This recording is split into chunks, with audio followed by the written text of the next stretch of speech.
Hi అండి, నమస్తే. ఈరోజు బచ్చల కూర పప్పు ఎలా ప్రిపేర్ చేయాలో చూద్దాం.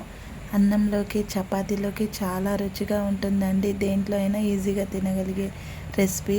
వెల్కమ్ బ్యాక్ టు అమ్మతో వంట.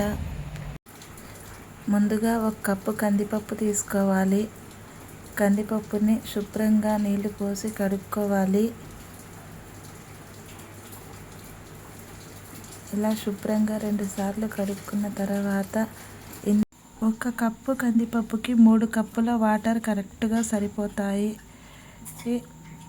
1/2 టీ స్పూన్ పసుపు, మీడియం సైజు బచ్చల కూర కట్టలు ఒక 3 తీసుకొని సన్నగా తరిగి శుభ్రంగా కడిగి ఇలా పప్పులో వేసుకోవాలి. చింతపండు 20 గ్రాములు, 3 టమాటాలు సన్నగా కట్ చేసుకొని వేసుకోవాలి. 5-6 పచ్చిమిర్చి, 1 టీ స్పూన్ కారం, కరివేపాకు రెమ్మలు ఒక 2. ఇలా మొత్తం కలిసేలా కలుపుకోవాలి.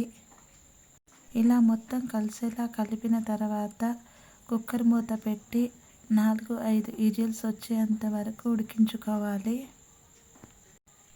పప్పు అయితే 4 విజిల్లో పర్ఫెక్ట్గా ఉడికింది. రుచికి సరిపడంత ఉప్పు వేసి మెత్తగా రుబ్బుకోవాలి. ఇలా రుబ్బుకుంటే సరిపోతుంది. ఇలా మెత్తగా 2 కప్పుల వాటర్ కొంచెం వేడి చేసి వేయాలి.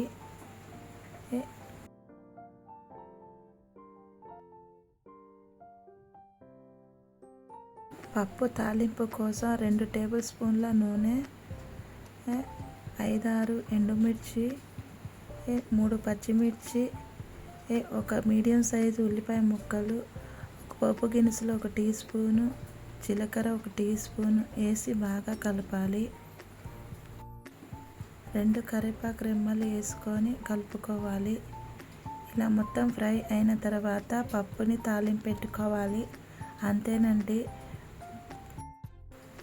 బచ్చల కూర పప్పు చాలా రుచిగా ఉంటుంది. అన్నంలోకి, చపాతీలోకి, దేనిలోనైనా చాలా టేస్టీగా తినొచ్చు. నా వీడియో ఎలా వచ్చిందో లైక్ చేయండి, షేర్ చేయండి, కామెంట్ చేయండి.